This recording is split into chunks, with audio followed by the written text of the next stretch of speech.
Thank you, Aisha. Good evening, ladies and gentlemen. Thank you for joining us on the Advanced Enzyme Technology Limited second quarter and first half FY21 earnings call. Today we have with us the senior management team of the company, led by Mr. Mukund Kabra, Director, and Mr. B.P. Rauka, Group CFO. We will begin the call with opening remarks from the management, which shall be followed by a Q&A session. I will now hand over the floor to the management for their opening comments. Thank you, and over to you, sir. Good evening, everyone.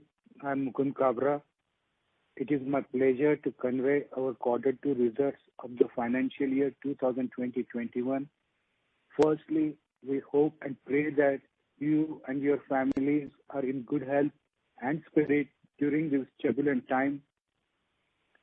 In the first part of this call, as Nitin said, we will take you through the earnings and the business highlights, followed by the question and answers session. To commence with, I would talk about the nutraceutical industry as it is projected to grow substantially in coming years.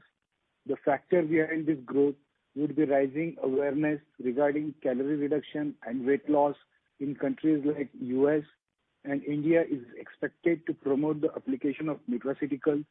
Use of nutraceuticals is gaining attraction as preventive healthcare due to no side effect of enzymes and probiotics, and the increasing popularity of enzymes across various industries like food, non-food, and non-food process industries. The constant innovation in research and development activities to improve enzyme specificity as well as stability is further expected to propel the growth. Now, I would like to give some color on operational aspects. Despite of COVID pandemic situation, we are able to maintain our healthy export levels. Even the margins are improved further comparing with past quarters. As we mentioned in our last earnings call, that broken supply chain and logistical issues are hampering the export business, but now they are coming back to normalcy, except in Europe as a continent, which is again facing the second wave of lockdown. All our manufacturing units are running efficiently and progressing well towards normalcy. We are following all the government guidelines in terms of keeping precautions and safety. Our R&D units are operational and we are working as per government guidelines and progressing well on achieving normalcy as pre-COVID levels. Talking about the business updates, our probiotic business is growing good and is expected to improve further in the coming quarters.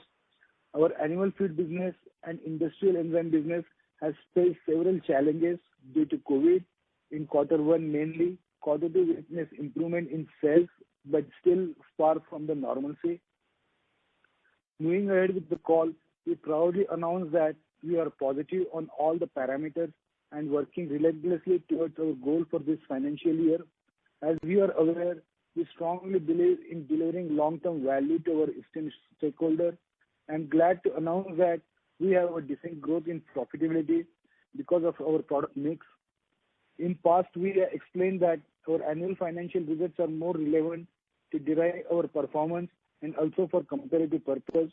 We are happy to say that our EBITDA stood at rupees 110.2 crores, 48% of sales, increased by 9% from rupees 100.8 crores, 45% of sale in financial year 20, and our PAT increased by 12% and stood at rupees 73.4 crores, 32% as compared to 65.8 crores, which was 30% in last year.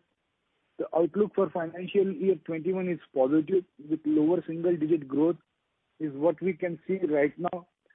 The rest, it depends upon how situations plan out because Europe has again held in lockdown due to second wave of pandemic. We are still in a very dynamic situation with the coronavirus pandemic still persisting and has an effect on the supply chain front. So we get more clarity going forward in quarter three and we will be able to say more precisely and with clarity how the year would plan out.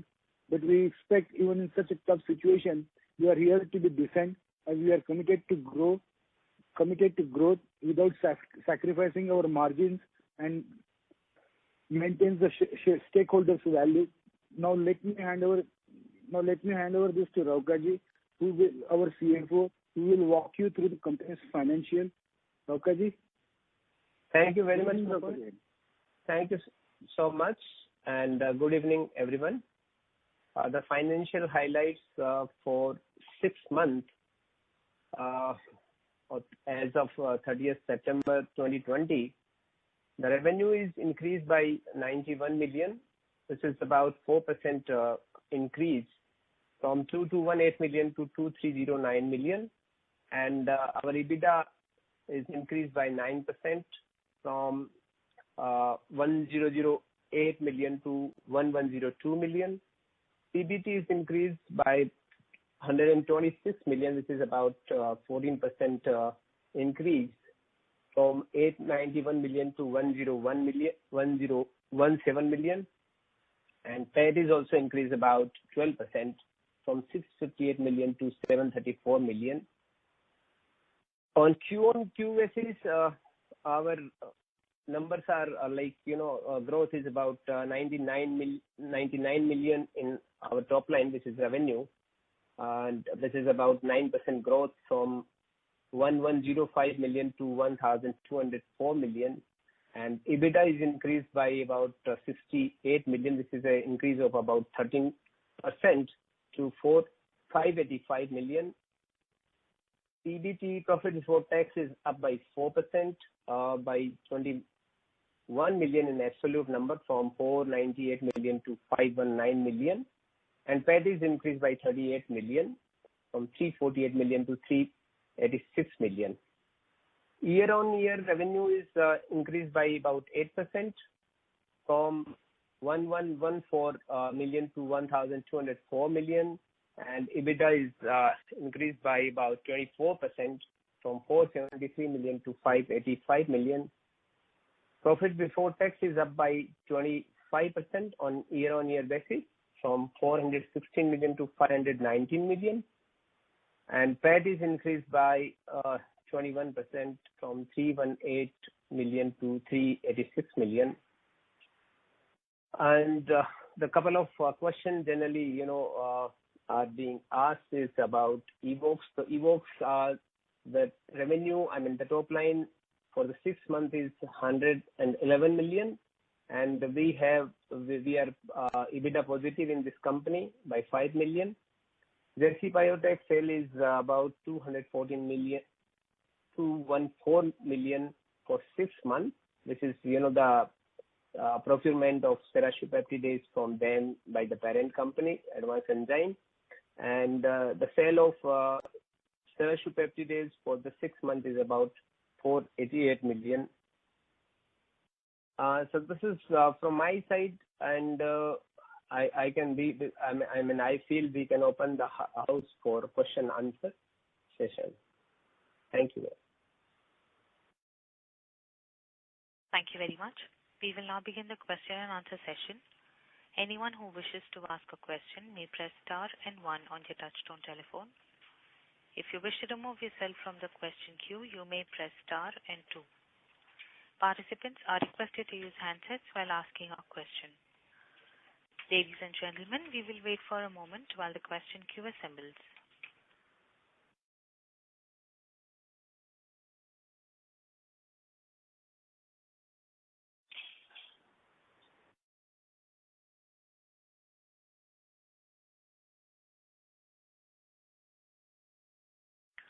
Anyone who wishes to ask a question may press star and 1 now.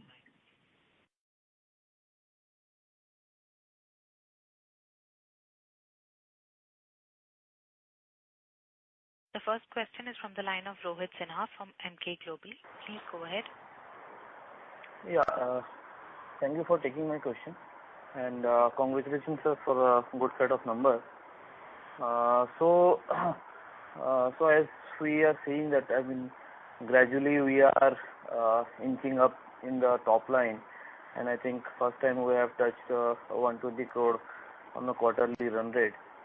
So just wanted to your thoughts going forward, when we can expect this run rate to touch somewhere 150 crore kind of figure, and where basically it would be coming from your human side or animal or bioprocessing side, or it will be across the segments?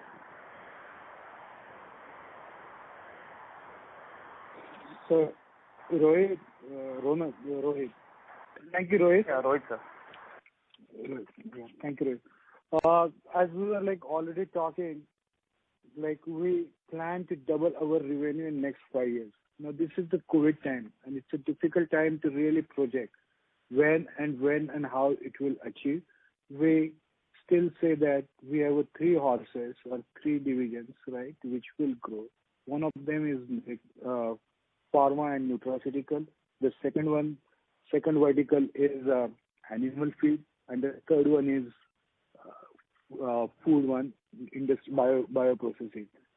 Okay, so and the horizontal is your probiotics. So the growth will come from this segment. It's difficult to say when the run rate will be 150. Right now, what we expect is for this year we should have a positive growth, maybe in some lower digits, and as we move on, the clarity will emerge when and how we should really expect the growth to accelerate. Okay. So secondly, on the margin side, I mean, in this quarter, we have seen a lot of other chemical companies getting benefit out of that lower crude oil prices, and because of that, margins were a kind of supernormal level. For advanced enzyme, crude has nothing to connect with, and despite that, we have a significant margin expansion. So just wanted to know which are the factors playing for us in this quarter, and I mean, it is the product mix or raw material benefits, and going forward, how we should see this? So, Rohit, this is a couple of factors. The cost of the raw materials has gone up instead of going down on a pricely basis. Like if you talk about per kg, raw material cost has gone up, but it's a product mix. At the same time, improvement in the efficiency in the productions, which has increased the margins. Crude, you rightly said, crude has no impact on us. It's a very minor amount which we use. So crude has no impact right now. It's just the efficiencies and the product mix. Okay. So that's it from my side, sir. I will come back in queue. Thank you. We would request the participants to please press star and 1 to ask a question. The next question is from the line of Shikha Mehta from Equity Capital. Please go ahead. Hello, sir. I was wondering if you could help us with the pricing on the animal enzymes front, because I think since meat consumption, etc., has gone down post-COVID, how is that shaping up for us? Are we seeing a decent amount of demand and improvement in pricing now, or still not? So, Shikha, good evening. We have seen some improvement when you compare it with quarter 1, but if you compare quarter on quarter,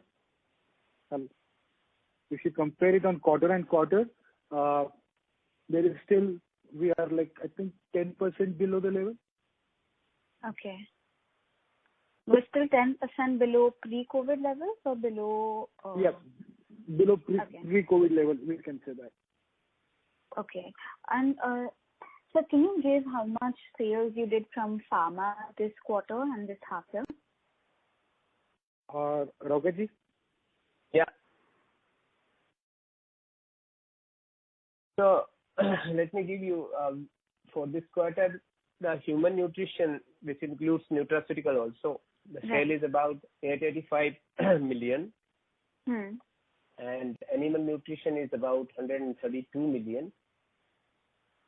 Bioprocess, which is food, Bioprocessed food is about 123 million, so roughly 10% of our sales has come from there.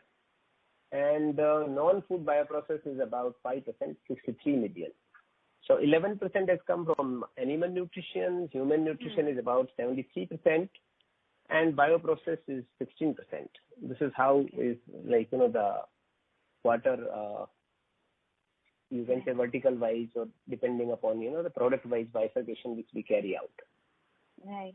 And so do we have anything on the on our radar as about inorganic growth? Have we found any company that we're looking to acquire, or is anything on the radar on that front? Yeah, of course. We always work on that, and whenever we will find any suitable target, I think we are definitely looking for that. Yeah. At the appropriate time, we'll come back, Shika. All right.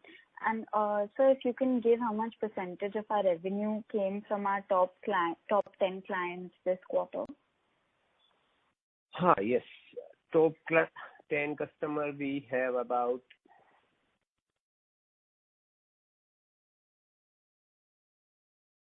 38 to 40%. That is the range, in which generally we get the numbers. Right. So, and if you could give how much R&D spend for the quarter and for the half year? R&D spend is about, this quarter is 50 million. And total spending for the half year is about 89 million as compared to 88 million last year for 6 months. Okay. Thank you, sir. I'll come back and with you. Yeah. Thank you. The next question is from the line of Ashwin Agarwal from Akash Ganga Investments Private Limited. Please go ahead. Good evening, sir. Congratulations on a good set of numbers. So presently we are utilizing around 60% of our capacity. I know you have hinted this year you are unable to give further guidance more than single-digit growth. But by when do you feel you will be able to utilize around 90% of the capacity? Within the next 2 years, you will be able to reach that number? So, Akash, 3 to 4 years, we should be able to do. Which year? 3 to 4 years. 4 years. Yeah. Okay, I couldn't get the number.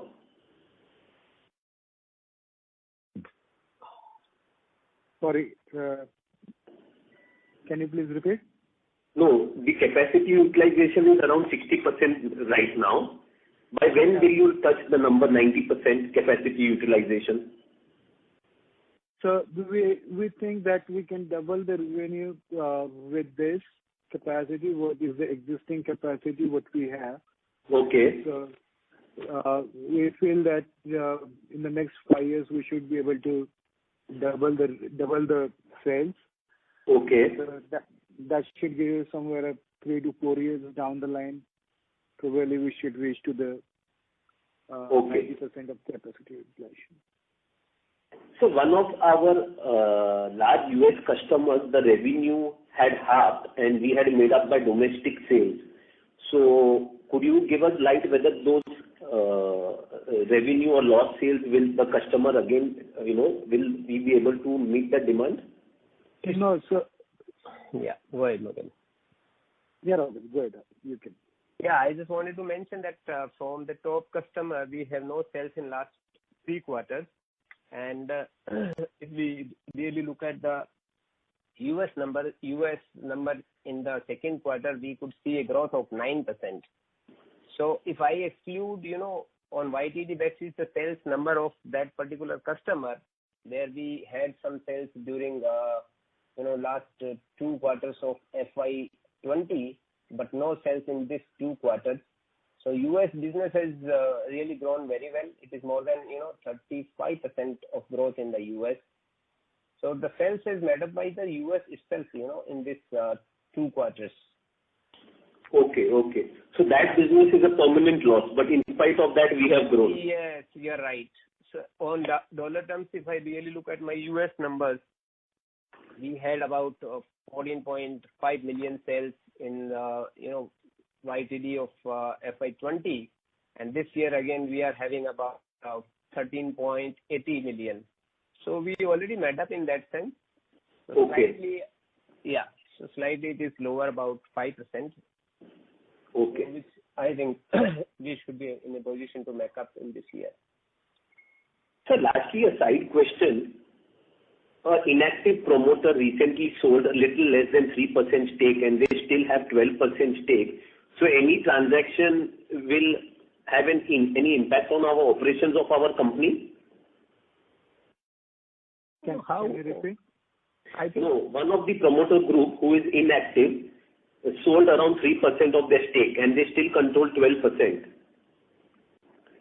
So any such transaction, will it have an impact on our operations? Any management change or anything such? no, they are not involved into operation as such, no. Okay. Yeah, So that will not have an impact. Those will be financial investors only. absolutely. Okay. And any plans are there by them to sell the balance stake also, sir? Any idea on that? We have no idea. No, we have no idea about it. So lastly, what is the expected tax rate for this year and next year? You mean to say effective tax rate? Yes. So it is likely to be 28% this year as well as next year also. Okay. Thank you, sir, and all the best. Thank you so much, sir. Thank you. Thank you. That's one question.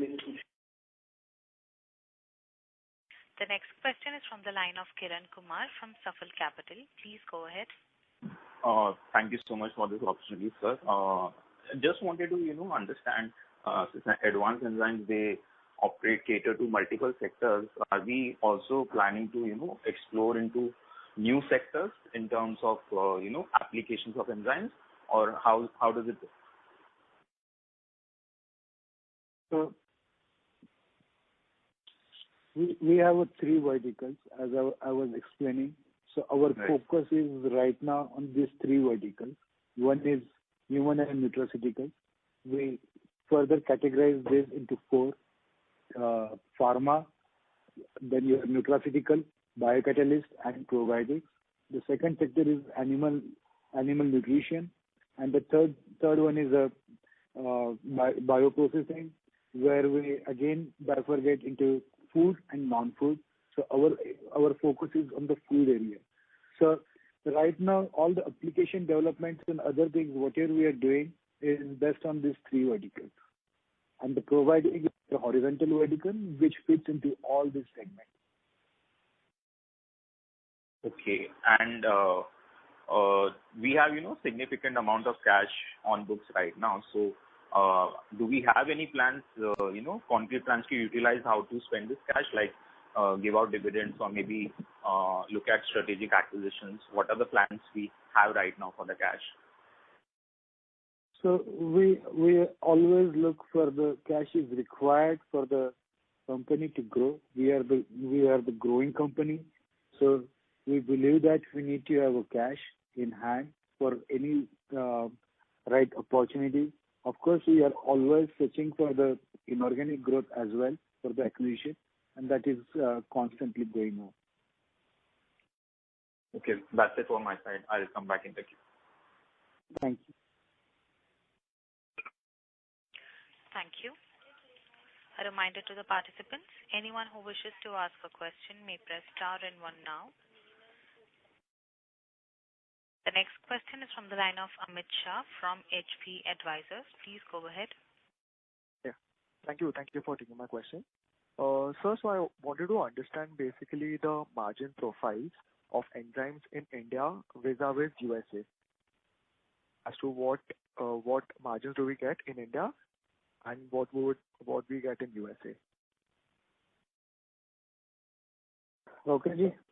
Yeah, margins are slightly better in US because, in US, we are into a business where we generally give kind of, very, very customized solutions. So US business is fetching a slightly higher margin as compared to India business. So going forward, would we want to focus a lot on US rather than other markets, or What is our strategy in terms of geography? So the focus will always be there wherever business is more and wherever the growth potential is more. But yet, India is for us like, the entire manufacturing activity, research and development activities, everything is happening in India. So India being, you can say the core manufacturing happens here. So we need to always work on one side of how do we improve our productivity. And US, of course, we get, a lot of understanding what exactly market is looking for and how the nutraceutical market is behaving, what kind of, growth potential is available in US as well as across the globe. So the focus as such will continue, and the US, because we are already present, we have our own subsidiary companies in US.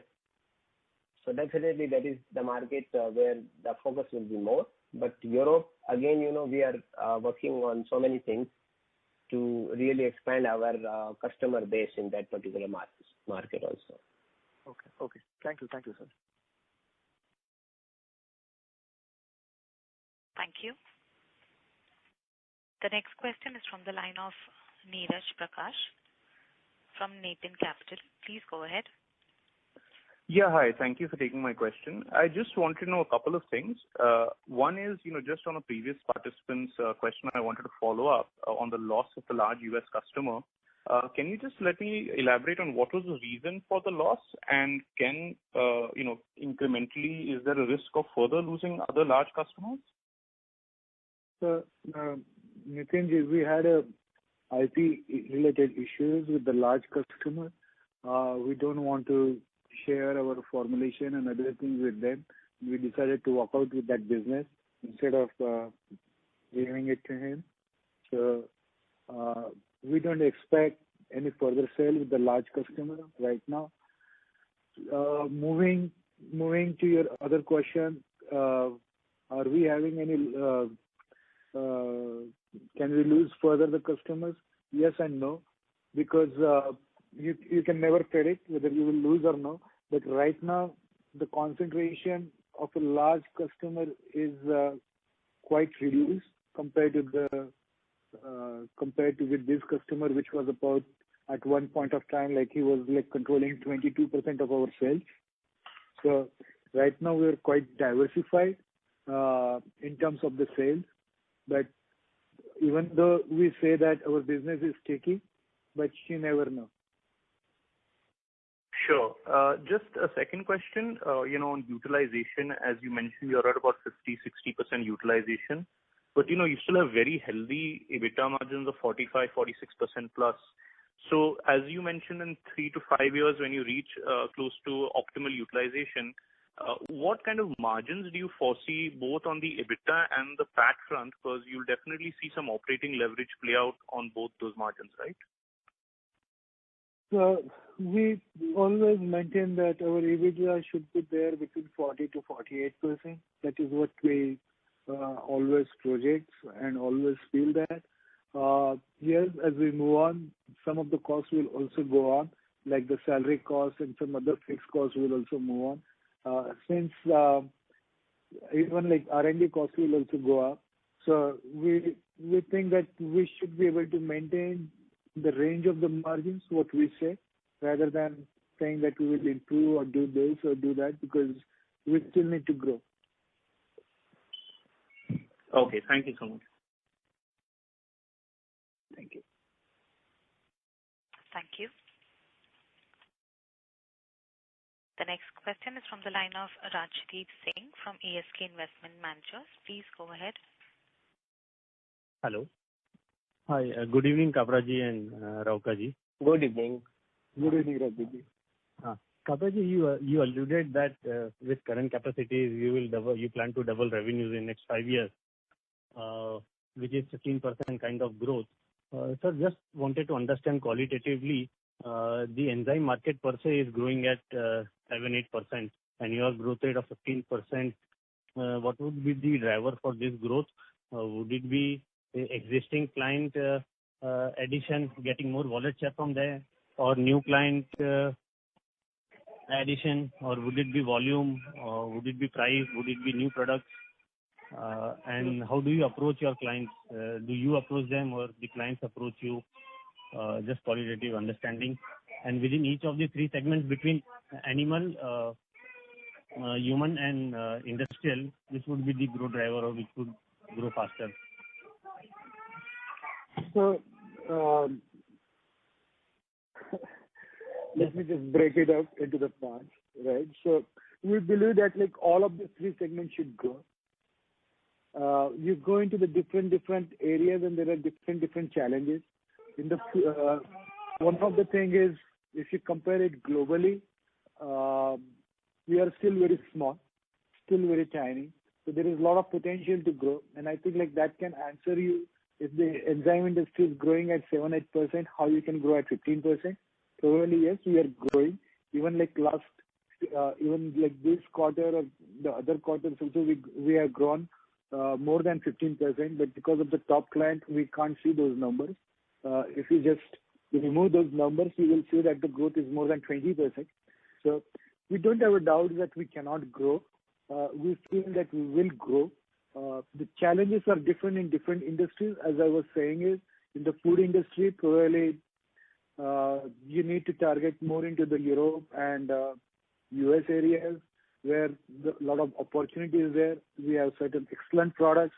We think that we can play the second supplier role out there in the food industry because there is only one who is the leading one, and we feel our products are, even if not better, at least comparable in the baking industries, baking areas, and the market are those. So probably that's the other area where we can have a growth. In the animal feed, there are a lot of players, but you need to have a lot of registrations, and it takes time. We are in the process. We are halfway of the marks. We have a lot of registration done in the last few years in the Asian countries, and we are working in the US and other areas right now. So we believe that the growth should come from there too. Nutraceutical areas or pharma areas, we think that we will grow in these areas too. We have certain excellent combination of products, which we think that that will grow, like the immunity booster and other products, which has a lot of demand at this point of time from the market also. We are working a lot of in this area into the biocatalyst areas where we think we can change the manufacturing processes. For example, statins or other API drugs, which is through the enzymes, which is conventionally being done through the lot of solvents, and a lot of steps are involved, and economically it is not viable. So with the EVOX, we are working heavily. We are spending a lot of money on the R&Ds to convert and to develop these enzymes, which can convert all of these APIs through the enzymes. So that will be also the growth drivers. So we are banking on a lot of 3-4 different horses. We believe that at least 1 or 2 horses should take us to the path. Which one? I think that time will tell us. But these are our areas to grow. Sure, sir. That is helpful. Sir, what has been the client addition over last 2-3 years? And what has been our pricing growth over last 2-3 years? Just wanted to understand that. So prices in the Indian market is more or less stable. They don't grow, they don't go down too drastically. We do get a benefit in terms of like export market, which is again like 40-50% of the market overall, including like US sale, because of the dollar fluctuations or the rupee depreciation. On the client additions, we don't track the numbers, but Raukaji can tell more about it. Raukaji? So I think, whatever growth we have in this 6 months, we have got a growth of about 4%. So roughly, I think 1.5% has come from the new customer, and balance 2.5 is from the existing customers. Okay. And sir, what has been this number over the last 2-3 years? We have added clients. Now, in number of customers, please don't go, because, we are in a segment where we also supply B2C, so where we have, more than 10,000, 15,000 customers. What I'm saying is, if the name is something new for us, so that is how we track. So my growth on YTD is, say, 4% on the top line. So out of this 4%, 1.5 has come from the new customer and 2.5% has come from the existing customers. Okay. And how do you see the geographical mix changing in this 15% per annum growth trajectory? US will still be the growth driver, or it is the European market or the ROW market? So are you saying going forward? Yeah, going forward. So going forward, I mean, that's what I mean, as Mukund has mentioned, we have presence in Europe through our subsidiary companies. We have presence in US since, I think, 2011, when after the acquisition. Earlier, this company was set up somewhere in 1976. So these are the 3 markets where we have our own subsidiaries. So definitely our focus will be there on these markets. And apart from that, other markets we are tapping from India. So we do export from India to African market and Russia. So our focus will always be there, where we can really crack some customers. In terms of food enzymes, Europe is a big market where we have registered, dossiers, which are the requirement of the European food safety authorities. And from, this registered dossiers, we are going to get definitely a very, very good mileage, because that will help us to expand our reach to other customers, the customers which we have, but we will be able to attract more customers, because once the registration happens, it's like an attraction in that sense that, here is another company which is offering the products which are, equally competitive, equally efficient products. And there, a couple of products are such where we are, number 2 in the sense, after if you really consider another big player, this is Novozyme. So there, we will play a very major role to expand our reach to the European markets and to expand our sales in that particular food enzymes, basically. And yes, of course, US will continue to be our focus market, and we are expanding our B2C business in US. And so far we are doing online sales, and we could see that there is a good growth in that particular business. And probably going forward, we do have plans that we can replicate the same strategy in India, because now India, we could see that there is a lot of attraction in terms of people are looking at the nutraceuticals, where immunity has become a big issue in last 8 to 9 months. So here we do have a lot of opportunities which is untapped so far. So probably that is the area where we will definitely focus on that going forward.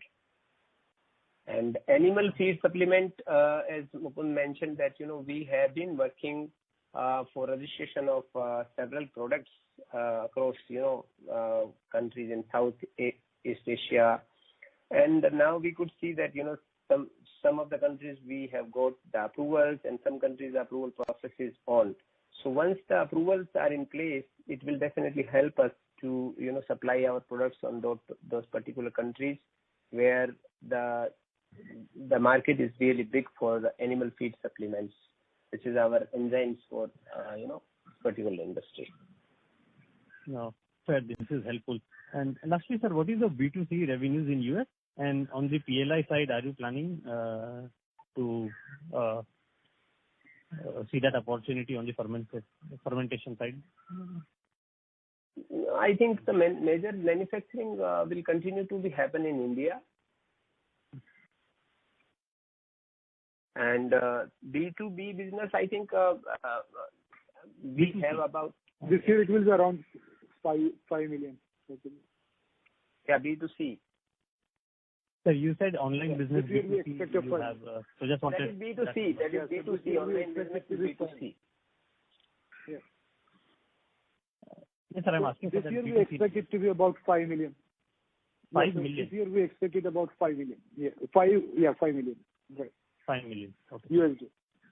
Okay. Thank you. This is helpful. Thank you so much. Thank you. The next question is from the line of Ayaz Motiwala from Navalist Partners. Please go ahead. Yes, hi, good evening, gentlemen. I hope you can hear me because it's been very, very difficult to hear you all. And since you do this call once a quarter, I would request you if you could have a slightly better line because it's been very difficult to pick some of the things that you mentioned. And so please pardon my repetition on the questions on the same. So firstly, the question on capacity, you said you have a capacity utilization in the ballpark of 50%. Is that correct? Right. Yeah, it's 55. So, I'm sorry? Yeah, around 55%. Yeah. Yeah. So, the question that I have on this capacity is how does the capacity get created? While we have confidence that this will get utilized, and as you have said that on a next 3-5 year basis, you think your numbers could probably go up by a factor of 2. This fermentation, etc. How can you explain how does this capacity get created and why this level is a good level still to make the margins that you make?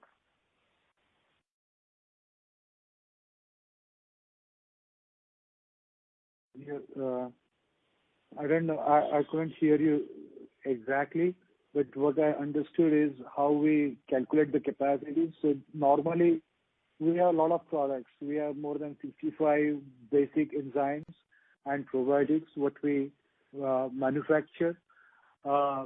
It's difficult to measure the capacity with each product because each product has a different cycle times. So we measure in terms of fermentation capacities what we have because mainly we are in the fermentation industry. So the fermentation capacity multiplied by the days and the utilization of the fermenters, that's what gives us the capacity. So it's always a rough number. So Sure. This is how we come out at like somewhere around 55-60%. Yeah. Right. So this number of 55-60%, taking that at face value the way you put it, which is based on fermentation capacity. So would we expect larger batch runs and batch product sizes going forward, which will give you this utilization? Because the basic nature of your business is not changing, which is you need that 60-80 building blocks and the base enzymes, the way you described it, right? So how are you going to utilize this capacity from 55-60% to 100%? Sir? No, we don't compromise on the margin. So we go with our product mix and targets, right? Instead of just making it cheap and giving it to the cheap, right? So no, sir, I didn't say that the capacity will grow. I meant to say that utilization will grow. Would you have larger batch runs on these products? So that depends on what exactly is the requirement because we need to keep some stock ready of the semi-finished goods. So when we run those when we need to manufacture particular products, then we run the batches in sequence, like so we keep the stock ready. We run on a minimum inventory basis normally because our product cycle time is very high. So if you want to start the product and to end the product, probably you need more than a month's time. And again, if that slot is available. Okay. Right. And so on the key customer, or the 20% customer which you talked about, and that's what, again, I'm sorry, as I said, the audio was not very clear, and please pardon me. That customer has bought nothing in FY21 for the first two quarters, is what you said, right? Yes. No sell. Yes. For the last 3 quarters. Yeah. Right. And so what is the customer doing? Are they sourcing indirectly from your suppliers or have they gone out of buying this product? For us, I think we are not supplying to them, and I think beyond that, we have no idea what exactly these people are doing. Right.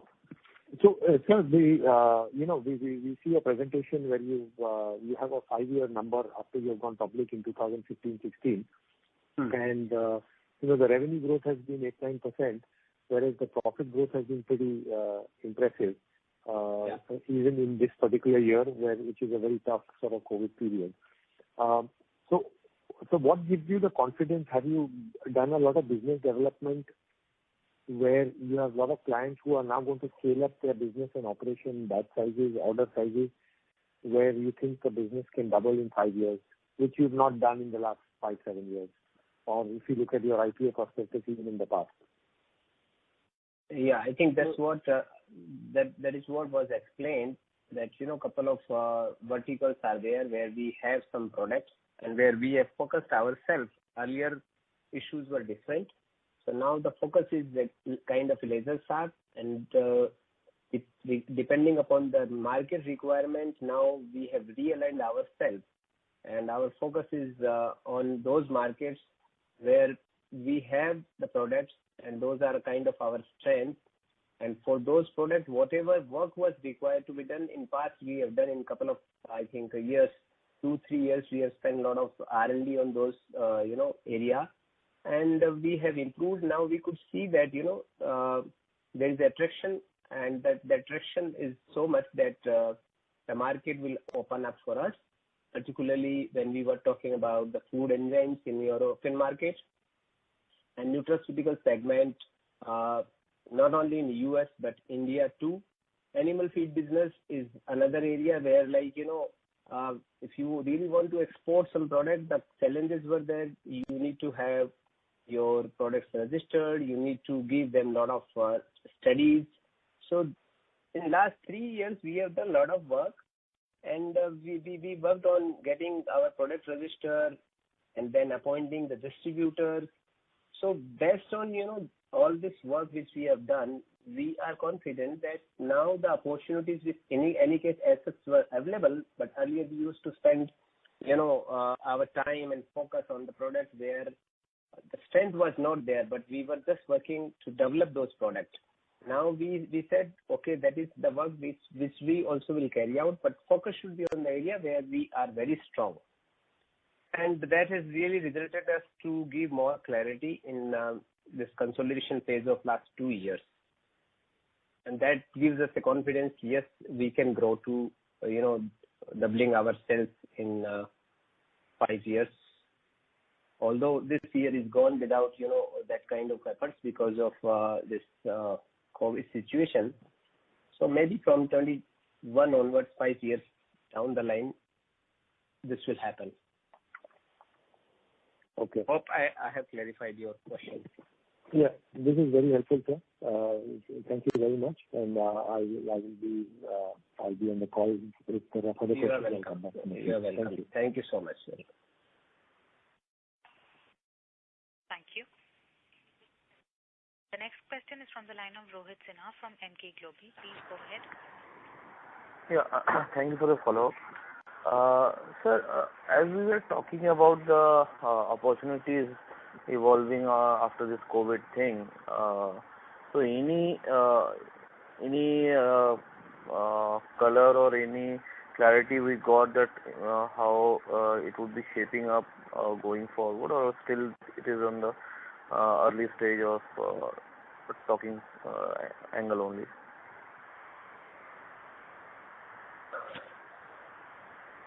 I think, Rohit, this clarity even, nobody is able to give you in that sense, because this pandemic now, everywhere people are talking about the second wave of it. Right.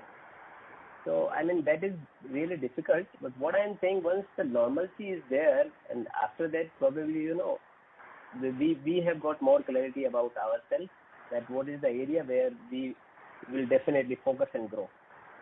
No, I am looking at the, obviously, in the current whatever area we are working on, there we are seeing some kind of growth. But any addition because of this COVID, where we can, where the talks are going on?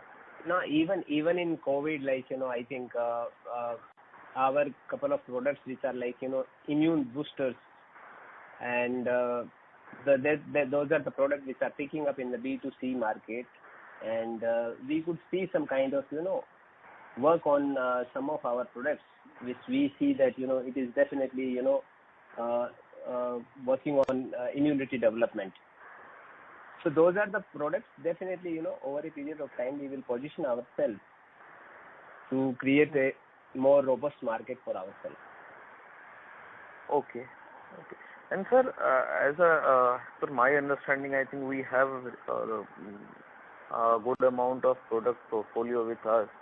I think, we should be focusing more on the marketing side for these things. So are we, hiring something on the marketing team, or how we are expanding our marketing team there? And is this will lead to some kind of increase in employee cost as well?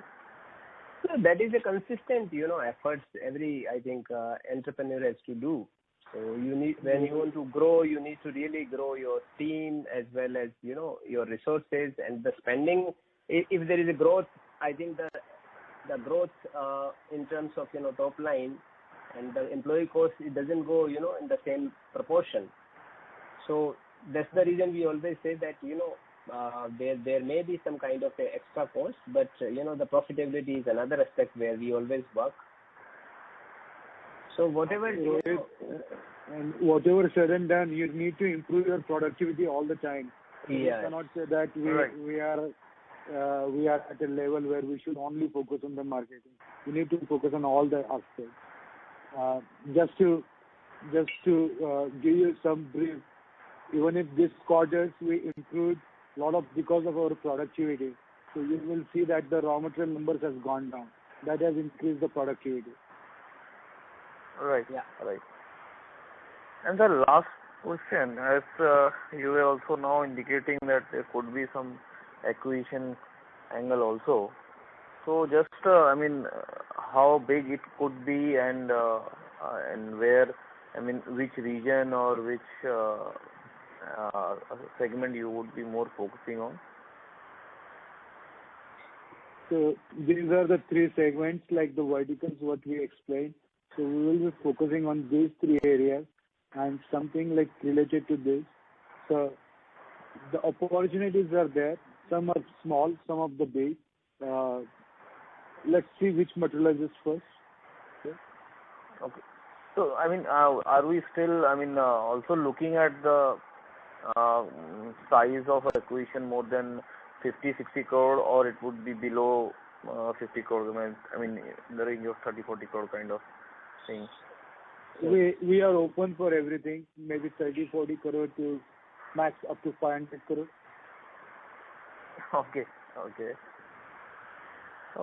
sir. That is from my side.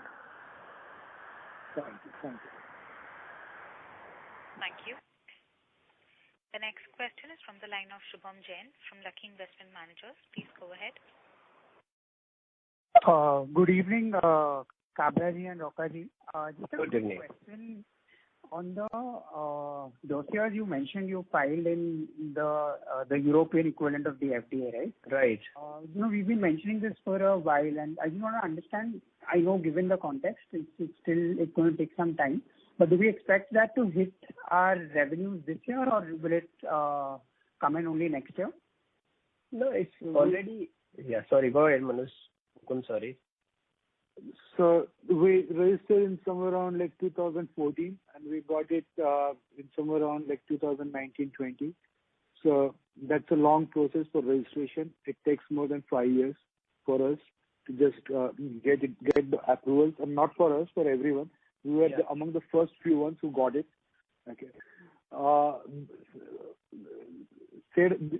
After saying this year, for European markets, you need to travel, and you need to meet a lot of different customers. You need to do a lot of trials, because this is an application-based product.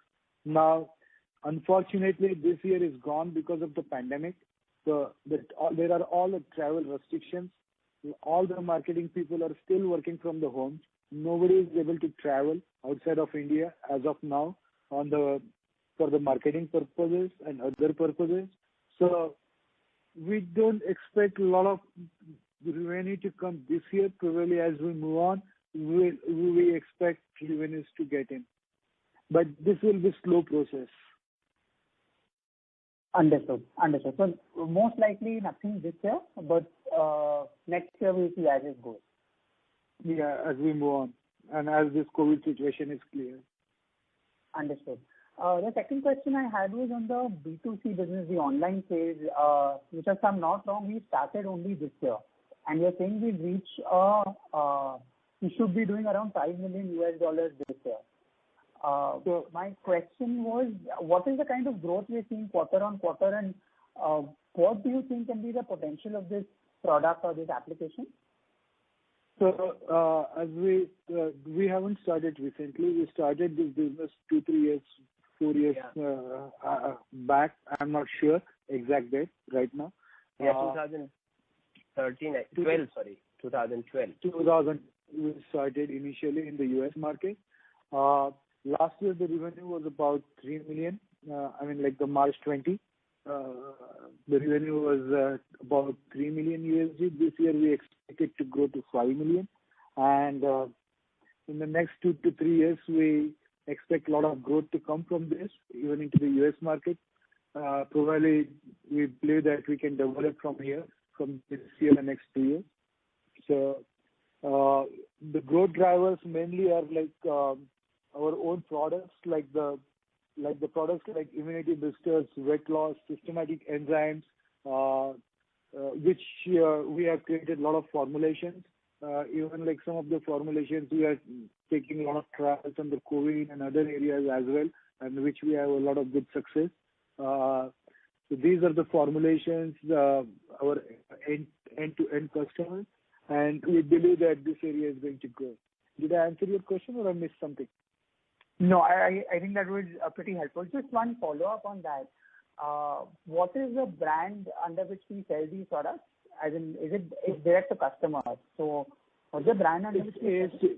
So we have a company named AST Enzymes. All these products are sold under the AST Enzymes. And you AST, that's correct, right? Yes. AST, yeah. And do we sell it through Amazon or do we sell it through our own website? Yeah, it is through Amazon also. It's a combination of all. Yeah. Understood. And typically, what brands or companies do we compete with on this? Like, is there some local competition or is there some global competition we get on these kinds of There are several nutrition companies in that sense. Subham. Typical nutrition companies only, right? Yeah. Understood. The last our USP is like we are the enzyme expert, right? So we know the enzymes better than anyone who is there in the market. So, okay, understood. The other last question that I had was, like you had mentioned in one of our interactions, that you were able to develop this whole baking line of products through a bit of R&D that you all were doing. So just to understand, are there any molecules or are there any, sorry, not molecules, but enzymes or processes that you are developing that you think are closer to execution or fruition? So there are a lot of molecules. We always develop 4 or 5 molecules at least every year, right? So there are a lot of additions in our basket. The difficulty in our business is you don't get the revenues for the next 2-3 years, even if you have added anything, and it takes time. So this is always a process, constant process. You always add 4 or 5 different enzymes at least every year in your portfolio, different products in your portfolio as you move on. But to see the converting into the business, it takes time. Got it. Understood. That's it from my side. Thank you so much. Thank you. Thank you. The next question is from the line of Bhavesh Jain from ITI Mutual Fund. Please go ahead. Thank you, sir, for giving us the opportunity. So the way you highlighted, out of this 4% year-to-date revenue growth, 1.5% was from new customers. Can you highlight from the same number for new products? Whatever you have launched 2 or 3 years back, the way you said you get revenue after 2-3 years after launching these molecules or enzymes. So how much growth out of this 4% that you have got from these new products? No, it's not so easy because, most of the enzymes are sold in blended form, right? So it is really very difficult because we have several different enzymes which are supplied in bulk, in a combination of. So, from how much is coming from one product, because when you give to the customer, you give it a combination. So it really becomes difficult to track in that sense. Okay. And what will be... Sorry. Yeah, sorry, sir. Go ahead. No, it's very difficult, but at the same time, I can see that some of the revenues which are coming right now into the biocatalyst area is like being developed 2-3 years back. Okay. Yeah, biocatalysis and probiotics, in that sense, we can say yes. That is the growing business where we can see in that sense. But when bioprobiotics is mixed with some other product, then it becomes really difficult to track that particular enzyme. Okay. Okay. And sir, any outlook on this R&D spend? Because I guess from last 2-3 years, it will be hovering at around 18-19 crores. Yeah. Before that, it was at 11 crores. So any outlook whether it will go up or it will remain at the similar amount for next couple of years? I think it will remain in the range of 4 to 5% because as the top line grows, then the R&D spend is also, if it is based on the top line, so the growth in terms of increase in the increase on the top line is growth in the R&D spending as well. But yes, there are some plans going forward. I think Mukund can highlight those plans where we have already acquired the land in Sinnar. So going forward, we will be spending some money on development of our R&D capabilities in the Nashik area, not Sinnar, Nashik, where we have done, land acquisition. We have acquired the land. So probably that will be a time period of about 3 years where we will be spending about roughly, I think, 60 to 70 crores. Okay. Okay. And sir, any further scope to reduce net working capital cycle? Very difficult because this is several products and we are increasing our portfolio again. So inventory level always we need to maintain. And the inventory again, there are several inventories. You have the raw materials, semi-finished, which is, the major issue which constitutes the major portion of our inventory. And we have 3 different plants to manufacture the enzymes. One is like in Hyderabad, 2 in one in Sinnar, and 1 in MP. And apart from that, couple of subsidiaries companies. So everywhere you maintain some kind of a stock. So inventory level is always higher in that sense. And now, in spite of although the COVID situation is very bad, but yet our debtors level is kind of constant, but yet we also need to maintain the debtors level, which is about 60 to 65 days of the debtors. So we feel like about 105 to 115 number of days of the sales will continue to be our working capital investment. Okay. And so final question, what will be our organic capex apart from this inorganic acquisition which you have highlighted? I think it's about 12 crores. Normal capex, 10 crores a year. Okay. And this R&D which you have highlighted over next 3 years? Yeah, 3 to 4 years. Yeah. Okay. That's 60-70 crores. Right. Yeah, roughly. Okay. Okay. Thank you, sir. Thank you, sir, and all the best for the future. Thank you so much. Thanks. Thank you. The next question is from the line of Shikha Mehta from Equitree Capital. Please go ahead. Hello, sir. I just had one follow-up question. We had highlighted that the plan. Sorry to interrupt. Shikha, your voice is not audible. Yeah. Hello? Shikha, are you there? As there is no response from the current participant, I have muted the line. The next question is from the line of Tapan Modi, an individual investor. Please go ahead.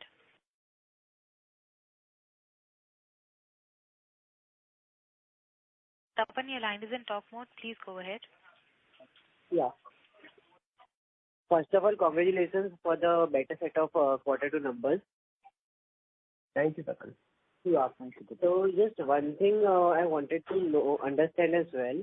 So basically, as you have explained and spoken earlier, wherein US set of numbers are quite impressive with 35% growth as such.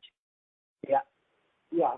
So since we are in mid-November as such, so do you foresee the same level of growth in quarter 3 and 4 as well?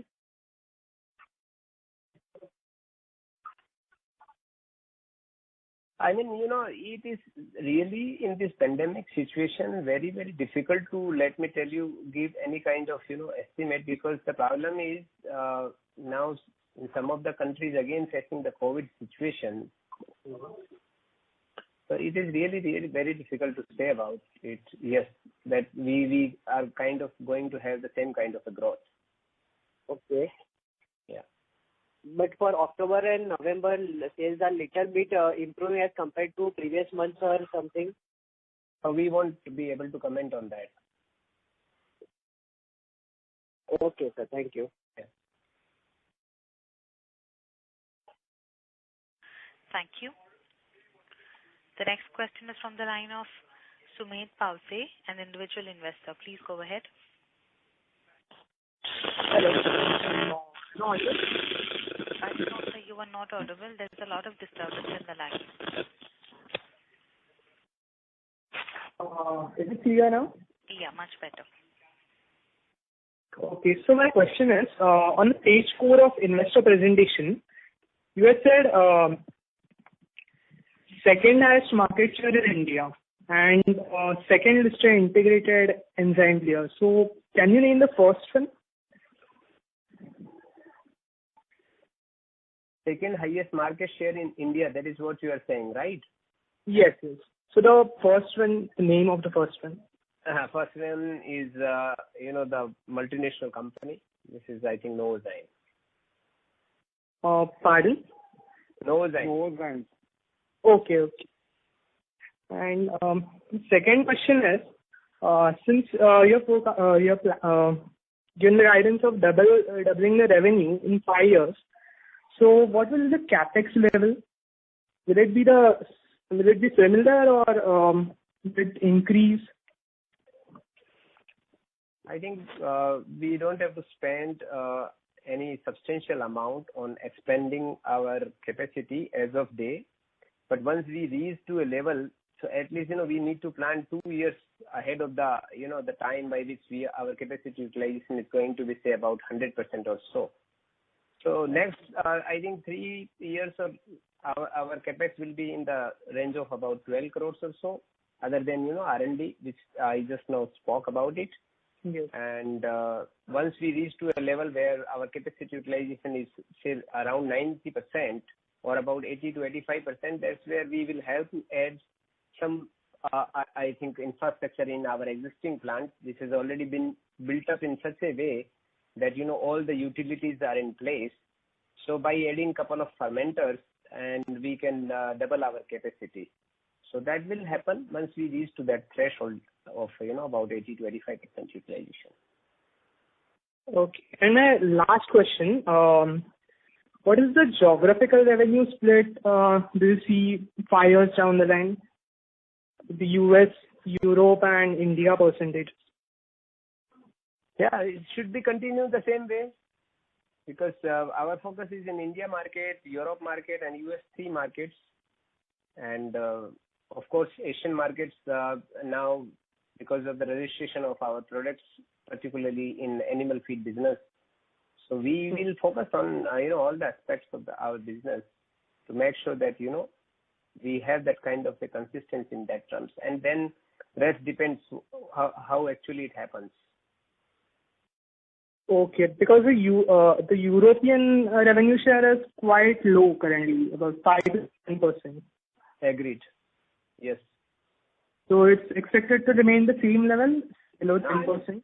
Going forward, as we have mentioned, that the sale of couple of enzymes which are particularly for the food industries, that will grow. So definitely, the likely change will be there. But again, we need to also work on those will be catered mostly from the India, so it will not come directly under the Europe company. So it will come under the India company. So more or less it will remain the same on the percentage basis. Yes. Okay. Thank you. Thank you. The last question is from the line of Shikha Mehta from Equity Capital. Please go ahead. Hello, sir. I just had one follow-up question. The R&D plan that we were talking about, which has been delayed by 6 to 8 months, is there any guidance on when that will commence now? So it will take some time, Shikha. Right now we are doing in the NA processing and other things. All the government agencies are really very slow at this point of time. So there is not too much of a clarity because of all of this COVID and other situations. So maybe from the starting of the next year, probably we should be able to start. Right. And how much would that increase our PAT by, approx, on an annualized figure? No, it will not directly affect. It will not give you a direct numbers right away. We were speaking of some amount of efficiencies, right, due to the R&D plant? No, so the R&Ds are always needed in our business. It's a very interesting business where we say that 1 plus 1 is not 2, but we always say that 1 plus 1 is 11, right? The reason for this is you can increase the productivity to the multiple folds with the continuous R&D, but it requires time, Shikha. You can't expect the results to come out right away the moment you put the R&D plant and R&D equipment right away. All right, thanks. Thank you. As there are no further questions, I would now like to hand the conference over to the management for closing comments. Thank you very much. Everyone. Yeah. For your okay, you can continue. Please go ahead. Thank you everyone for your questions. We hope to deliver in the future as well. Thank you everyone and have a good, happy Diwali. So wish you all a very happy Diwali and a happy new and prosperous year. And please stay safe and healthy and take care of yourself and all the family members. Thank you so much for your time and question and answers. Thank you.